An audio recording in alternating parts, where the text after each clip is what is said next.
Nossa, 20% no Samsung não dura nada, gente. O pessoal vai começar a entrar. Ju, você quer que eu acompanhe aqui? Como é que é isso? Já estamos aqui ao vivo. Boa noite. Como está por aí? Todos vocês? Como estão? Gente, obrigado por estarem comigo aqui. Chamem gato, papagaio, não sei se tem internet, mas fica tendo. Cachorro. Não, cachorro de verdade, cachorro bicho, viu? E convidem os amigos, convidem os parentes pra gente bater um papinho aqui. Enviem perguntas. Como eu disse hoje à tarde, diante do acontecido, dos últimos acontecimentos, né, gente? Tantas tragédias, tantos acidentes, tantas coisas estão acontecendo e às vezes a gente fica sem saber quais são as fontes, quais são as soluções que as pessoas têm, né? Tão delicado. Tanta gente aí sem saber para onde ir, né? Sem saber qual caminho tomar, como corrigir tudo que está acontecendo, até mesmo às vezes dentro de casa. Como estamos aqui? Tem muita gente aí já? Deixa eu ver aqui quem é que está por aqui. Vocês querem mandar perguntas? Estou com o pessoal que vocês querem ir mandando perguntas para mim, não? Eu quero chamar a atenção de vocês para uma questão importante aqui, gente. A gente tem visto um índice de violência muito alto na sociedade, né? Na civilização, vamos dizer assim. Que deveria ser uma civilização. Isso que acontece hoje. Realmente, os índices da violência ultrapassam a lógica. Especificamente falando do país, do Brasil. O que eu tenho a dizer sobre isso são 3 pontos importantes. Aliás, esse é um ponto até meio polêmico, que eu vou chamar a atenção aqui, que vai envolver outras questões. Mas eu queria dizer o seguinte, o controle do índice de natalidade. Pensem nisso. Vamos pensar um pouquinho nisso? Se eu ultrapasso o controle, se eu não tenho controle da quantidade de adolescentes e jovens numa sociedade, como é que eu vou ter controle sobre a qualidade? Né? Então, esse é um ponto que a gente precisa levantar, na minha visão. Ou seja, excede tudo o que é lógico a quantidade de adolescentes e jovens. Né? Simplesmente vão fazendo, vai amontoando, e daqui a alguns anos a gente vê o que faz com isso, certo? Veja se isso não é o que está acontecendo hoje com o nosso país e outros países também. Vocês acham que é possível ter controle sobre isso? Esse é um ângulo para a gente pensar, para a gente refletir. Estou levantando essas questões para a gente pensar junto, para a gente refletir junto, tá? Um outro ponto aqui importante é as questões emocionais.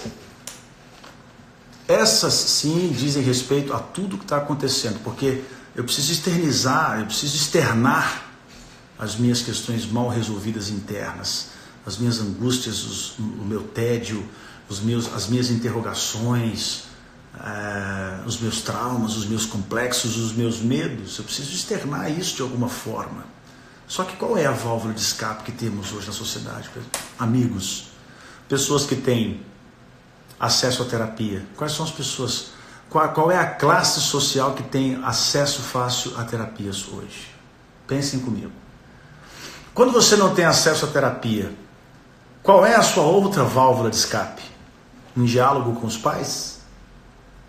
Vamos pensar nisso?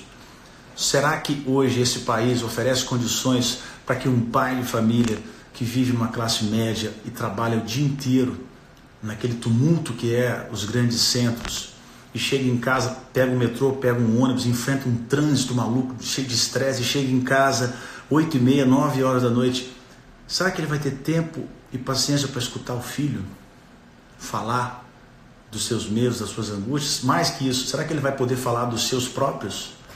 Gente, o diálogo é a base para qualquer válvula de escape interna. Se eu não externizar, se eu não externar aquilo que eu estou pensando, aquilo que está me angustiando, aquilo que está me entediando, está me incomodando, eu vou transformando isso num monstro. Eu vou alimentando isso cada vez mais dentro de mim. Eu preciso externar, eu preciso conversar. Se eu tenho mágoa de alguém, eu tenho que pedir perdão, eu tenho que conversar, eu tenho que explicar o que está acontecendo. Aí vem cá, vou chamar uma atenção para você. Você que é pai e você que é mãe. E aí o seu filho daqui a um tempo vai estar aí com 16, 17 anos, ou 18 anos, ou 20 anos que seja.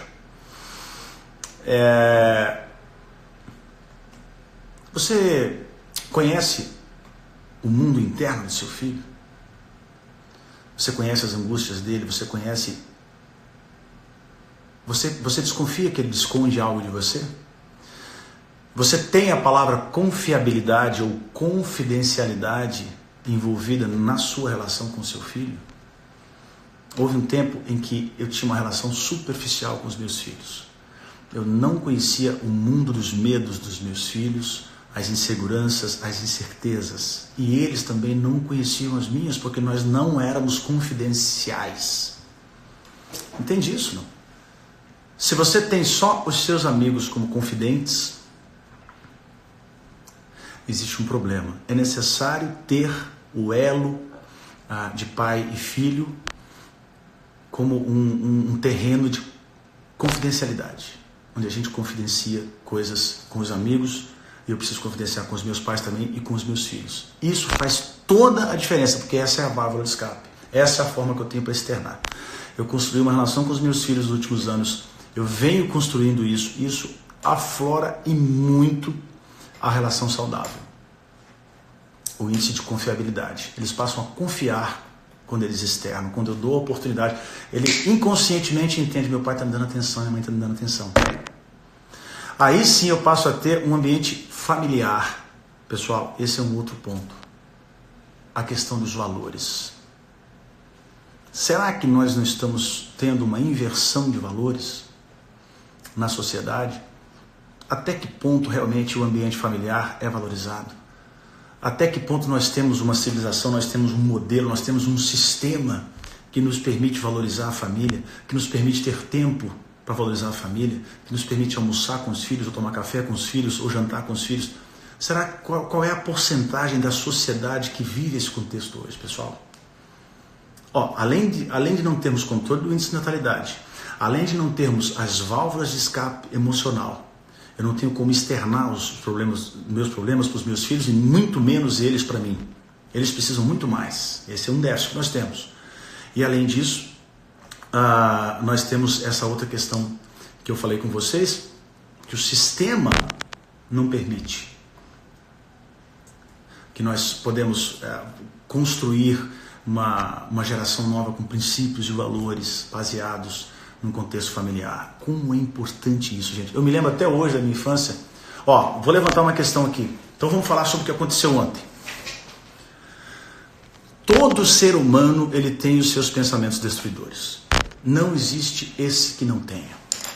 Os seus instintos, algozes, seja lá o que for. Qualquer ser humano. Você na sua infância, procura lembrar lá da sua adolescência se já não teve. Tem sim, já teve. O que aconteceu é que você teve a oportunidade de administrar isso, de processar isso internamente. Como que você fez isso? Através do diálogo, através do vínculo que você tem baseado em princípios e valores com a sua família. Se você não tivesse isso, possivelmente você não teria administrado essas questões. Elas vão crescendo. Vão crescendo. Se isso não é processado, isso vai aumentando, vai sendo alimentado e vira um monstro dentro da pessoa. Aí sim, cai num videogame, que intensifica essa questão, né, que alimenta mais ainda esse monstro, que não foi cuidado e administrado, e aí ninguém tem controle, gente. Aí vai para grupos extremistas, sei lá o que acontece, quais são as influências, nós temos tantas hoje aí, e aí, gente, ninguém tem controle. Então, assim, tudo tem uma consequência. Eu costumo dizer que livre-arbítrio é a oportunidade que você tem de fazer escolhas todos os dias. Né? É um pouquinho de Deus que nós temos. Não existe o caminho certo ou errado, existe aquilo que eu escolho, que eu determino para a minha vida e eu vou construir isso, certo? Só que num primeiro momento o livre-arbítrio ele pode sim ser conduzido, né? Ele pode ter uma base de princípios, valores, de orientação de uma relação com os pais. Depois esse jovem, ele faz escolhas sem a base, gente. Sem a base de princípios e valores, sem a família. Aí fica complicado. Então, eu falo assim que toda compra tem o boleto. Meu amigo, se a sociedade está pagando um boleto muito alto hoje, é porque todos nós compramos algo que não deveria ter sido comprado. Sinceramente, eu prefiro me colocar nesse contexto como sendo um cidadão de responsabilidade inserido nesse contexto, do que ficar olhando e criticando e fazendo isso e aquilo, o que será que vai fazer, me colocar de fora. Não, todos nós temos responsabilidade nisso. Até que ponto nós estamos dando valor à educação, gente? Educação familiar e educação escolar. Se o aluno não tem uma válvula de escape na casa dele, com os pais, quanto menos na escola, meu amigo. Porque ali na escola ele sabe que ele vai ter que chegar lá e vai ter que viver numa pressão para fazer a prova e dar certo e ficar ouvindo conta de mais e menos, tendo acesso a questões de português, geografia e aquilo, mas a questão emocional não é falada, a questão de valores e princípios não é falada, a questão socioemocional é pouco evidenciada e valorizada. Estou errado, não? Quando as pessoas querem mudar isso e não sabem como, nós precisamos atentar para isso. É a sociedade que tem que atentar para isso, pessoal. A responsabilidade, então todo mundo fica querendo achar um culpado agora, uma cabeça, né? Responsável. Somos nós. É a sociedade. Nós temos que ter movimentos que incentivem isso, que valorizem mais a válvula de escape, seja a terapia nas escolas, seja o diálogo entre família, evidenciar, valorizar isso. Nós temos que ter campanhas que valorizem esse lado emocional, esse lado socioemocional, esse lado das relações. Gente, as relações humanas estão abandonadas. As relações com as máquinas estão evidenciadas. O jovem que passa a maioria do tempo falando com o celular, conversando com o celular ou com um videogame, ele não está conversando com ninguém. Isso definitivamente não diz respeito às minhas questões internas. Vou falar um ponto importante. Autoconhecimento. O jovem que não tem uma válvula de escape, não externa as suas angústias, os seus medos, as suas interrogações, ele não se conhece. Dentro dele fica um movimento de dúvida, ele não sabe para onde ele vai diante das feridas, das ironias que acontecem, do bullying, ou dos nãos que a vida vai colocar na frente dele, ou das crises que ele vai passar, das quedas, de um machucado, qualquer coisa. Se esse cara não cuida disso, meu amigo, isso vira um problema seríssimo. A questão emocional é fundamental. Então, assim, querem enviar perguntas sobre isso? Eu aqui eu coloquei algumas opiniões minhas sobre esse contexto, direcionando, obviamente, para soluções, né? Eu queria que a gente pensasse numa geração nova, eu queria que a gente pudesse pensar, que a gente pudesse ter mais movimentos, mais campanhas que pudessem evidenciar os princípios e os valores, evidenciar a questão do elo familiar.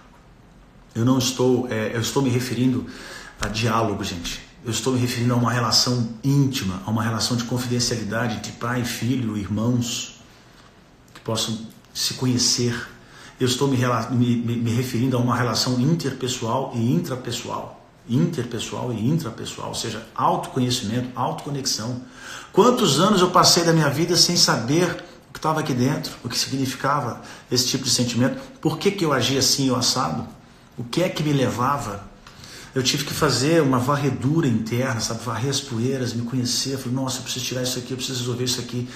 Esse trauma que me atrapalha. Agora eu pergunto para vocês, qual é a porcentagem da sociedade que tem acesso a isso? Qual é a esfera na sociedade que tem a oportunidade de ter as ferramentas que levam a pessoa ao autoconhecimento e à autoconexão, à autopercepção? Só pessoas que têm uma situação financeira privilegiada, as pessoas que vão fazer um curso assim, assado, neurolinguística, ou neurociência, ou isso e aquilo, ou inteligência emocional, ou uma terapia que é caro. Até quando nós vamos ter essas questões em segundo plano? Até lá, nós vamos pagar um boleto muito caro. Esse boleto não acabou, esse boleto vai vir sempre. Não adianta então a gente ficar se queixando e perguntando por quê. Esse porquê não vem agora. A solução está aí, gente. A gente precisa agir. A sociedade precisa agir.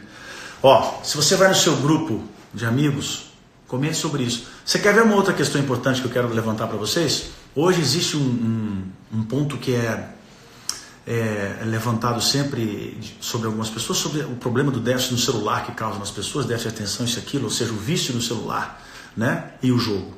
Eu vou dizer uma coisa para vocês. Por quê? Porque a criança no jogo ela tem acesso a um contexto de arma, isso e aquilo.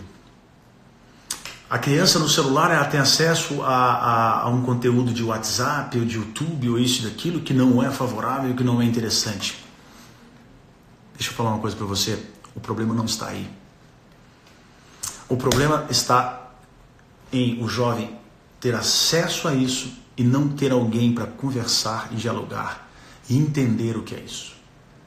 Sabe por quê? Você acha que nós vamos conseguir mudar os videogames? Você acha que nós vamos conseguir mudar o YouTube, o conteúdo do YouTube? Você acha que nós vamos conseguir mudar o conteúdo do WhatsApp? Eu não estou aqui falando mal de nada, mas estou dizendo que nós não vamos mudar isso. Nós não vamos mudar as tendências tecnológicas. O que nós podemos mudar é o como lidar com isso. Como entender isso, como processar isso internamente. Então, se você pensa que você escondendo o seu jovem disso, ou o seu filho disso, ou o seu adolescente, falando ele não vai ter acesso a isso, não pode ter acesso a isso, não pode fazer aquilo, longe de você ele vai ter. Melhor que seja com você. Sabe o que a gente tem que fazer? Pegar e conversar sobre isso. Eu converso com os meus filhos, eu não proíbo, eu mostro. Não esconda o filho da realidade atual, porque longe de você ele vai ter acesso. E aí sim ele não vai saber como fazer se você não ensinou. Então, faça com que ele tenha acesso na sua frente e o instigue a pensar sobre isso, refletir se isso é para ele ou não, se isso é bom para ele ou não, se isso é saudável para o mundo ou não. Aí sim, quando ele tiver acesso longe de você, ele vai falar assim, poxa vida, eu já criei um raciocínio sobre isso, eu sei que isso não é bom para mim. Gente, tem pessoas hoje que blindam os filhos disso tudo. A hora que ele estiver longe de você, ele não vai saber como reagir. Pensou nisso? Isso é muito importante. Perguntinhas, vamos lá? A Patrícia comentou sobre o Instituto Hortense. Como que o Instituto Hortense contribui? Instituto Hortense. O Instituto Hortense nasceu com o propósito e o objetivo de fortalecer a habilidade socioemocional na esfera escolar e institucional também. Então a gente atende instituições e a gente atende escolas oferecendo uma metodologia gratuitamente em parceria hoje com a Escola da Inteligência do meu querido amigo Augusto Cury, que é uma metodologia hiper eficiente. Nós temos resultados excelentes. O jovem então ele passa a conhecer-se um pouco mais, o adolescente, e conhecer o outro, a pensar no outro. Ele passa a ter consciência sistêmica. Sabe o que é consciência sistêmica? É a consciência de que eu faço parte de um sistema o tempo inteiro. Na sua casa é um sistema. Aqui nesse escritório, quando tem pessoas comigo aqui, isso aqui é um sistema. Eu tenho que entender que eu sou parte disso. Qual é a posição que eu estou ocupando aqui? Será que se eu ultrapassar os meus limites eu não incomodo as pessoas que estão aqui? Até onde eu posso ir? Consciência sistêmica é isso. O seu filho é parte de um mundo. Ele tem que crescer com a responsabilidade sistêmica. Ele tem que saber que ele é parte de um todo. Ele tem que saber qual é a posição dele, se ele precisa mudar de posição ou não. Então, o Instituto Hortense evidencia isso. Ele evidencia o relacionamento intrapessoal e interpessoal. E objetivo principal, transformação. Transformar a nossa sociedade, a nossa civilização. Tá? Evidenciando a importância das habilidades socioemocionais, habilidades internas. Habilidades socioemocionais são habilidades relacionadas com as minhas relações, tá? Comigo e com as pessoas. E no que diz respeito ao meu desenvolvimento comportamental, como eu me comporto com isso, como eu me comporto com as crises, como eu me comporto com os nãos, como eu me comporto com as feridas, o bullying ou a ironia desse ou daquele, como eu me comporto com as minhas falhas, com os meus escorregões, obviamente não colocando-as como culpa, mas sim como uma oportunidade de me conhecer e de melhorar e de evoluir. É assim que funciona. É mais ou menos nessa linha que o Instituto funciona, tá bom? A Emanuele pediu uma dica para ela se aproximar do filho. Uma dica para você se aproximar do seu filho? Quantidade não é qualidade. Possivelmente você tem uma vida corrida, porque você não estava pedindo essa dica se você está distante, né?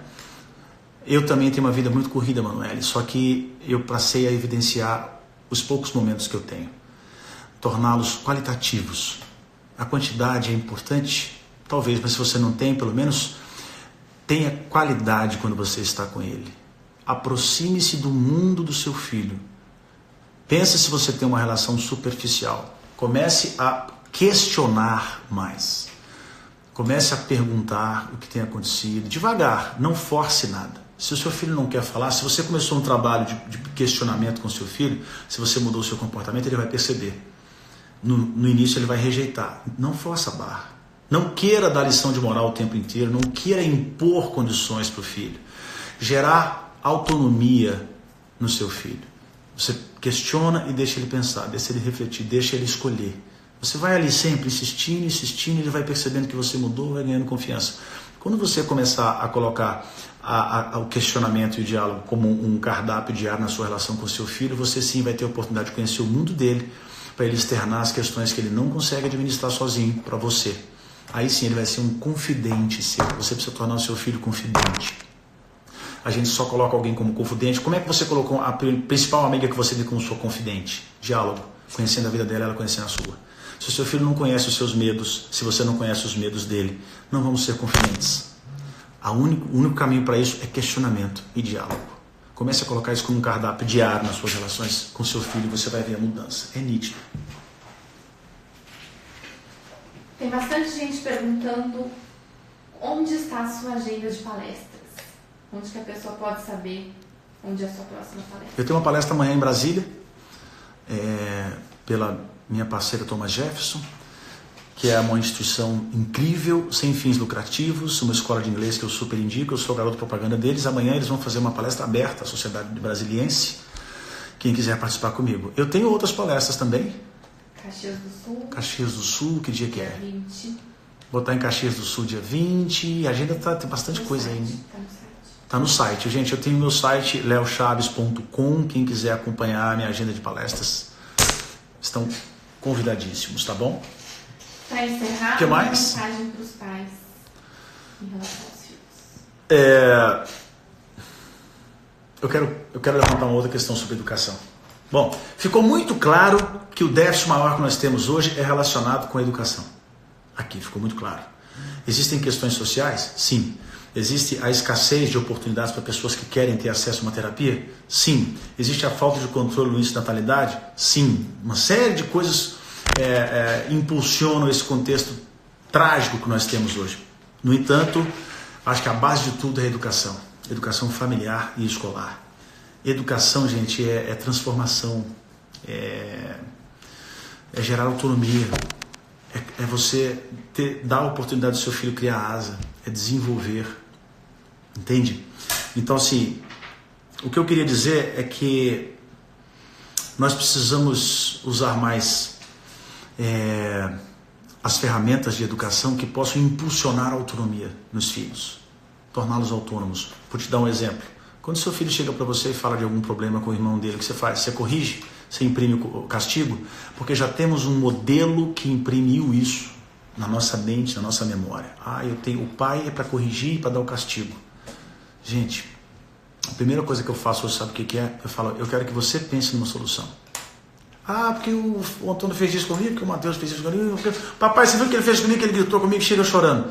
E imediatamente eu lembro da criação que eu tive, o que eu faço? Eu interrompo e eu resolvo, eu soluciono. Eu tiro a oportunidade do meu filho solucionar e pensar quando eu faço isso.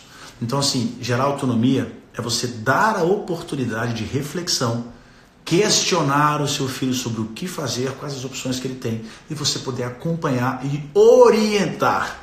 Não solucionar. A solução é dele. Se você quer ter um jovem de 18, 19 anos que seja um líder, que seja um sucessor, deixe-o tomar decisões. Deixe-o encontrar soluções. Ajude-o a fazer isso. Então, que a gente possa pensar mais nas nossas relações. Lembrando que qualidade não é quantidade. Quantidade não é qualidade. Eu posso ter poucos contatos, mas é aqueles contatos que me aproximam. Muitas vezes você tem um amigo que você é confidente, você encontra muito menos com ele do que com seu filho. Porque com seu filho você está dentro de casa, tem outros contextos envolvidos que não permitem que você se aproxime, que ele se aproxime do seu mundo. Isso é fundamental. Deixa ele entrar aqui dentro, entra no mundo dele, com cuidado, com calma, com respeito e com amor.